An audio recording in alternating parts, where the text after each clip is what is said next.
These are just a few stories I read just today that are related in the most horrible ways.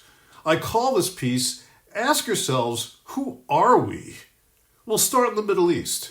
The media just keeps reporting on Israel's murder of innocent people, especially children, in all the countries that surround it, especially Palestine, while they debate whether it's appropriate to use the word genocide.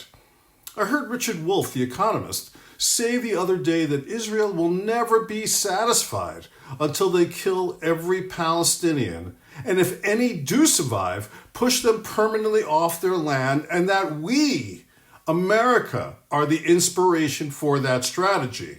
Just look at what we did to the indigenous people of this country, and you understand Israel's grand plan. It's no wonder we are the country that props Israel up and makes sure the media sells a distorted, false narrative about what's happening there. Ask yourselves, who are we that we're okay with that? Another story is about Trump's promise to investigate and hopefully for him, imprison his foes.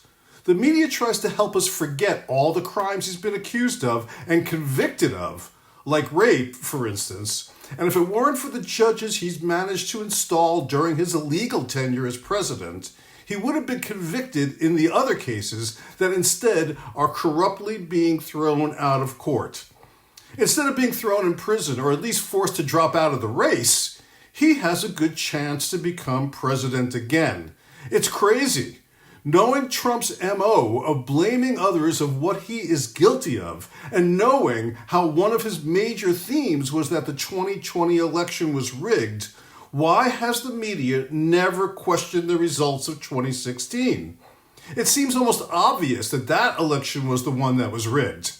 Again, ask yourselves, who are we that we're okay with that? Do you not find it amazing that the lieutenant governor of North Carolina, the one who proudly called himself a black Nazi and said other ill shit, not to the New York Times, but on a porno website, is still running, albeit far behind his opponent, for governor of North Carolina? Republicans, including Trump, have become such cowards that they're afraid to stand up and say, even we don't support this candidate. Instead, they shrug their shoulders and hope people forget. Sadly, they could be right. And again, ask yourselves, who are we that we're okay with that? There's a genocidal civil war in Sudan that we are sponsoring through our allies, the United Arab Emirates. Again, the media ignores the mass slaughter and our role in it. The media has made the decision that it's Africa. Fuck it. Nobody cares. So again, like the Middle East coverage, they are nothing less than collaborators in this genocide. The media, with our tacit acceptance, decides what stories and issues to give prominence to and to ignore.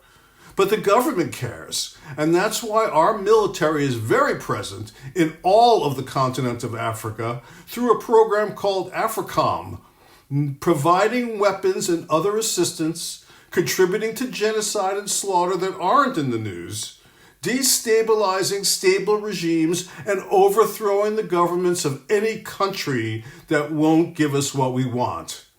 So finally, for today, ask yourselves, who are we and how are we possibly okay with any of this? Thanks.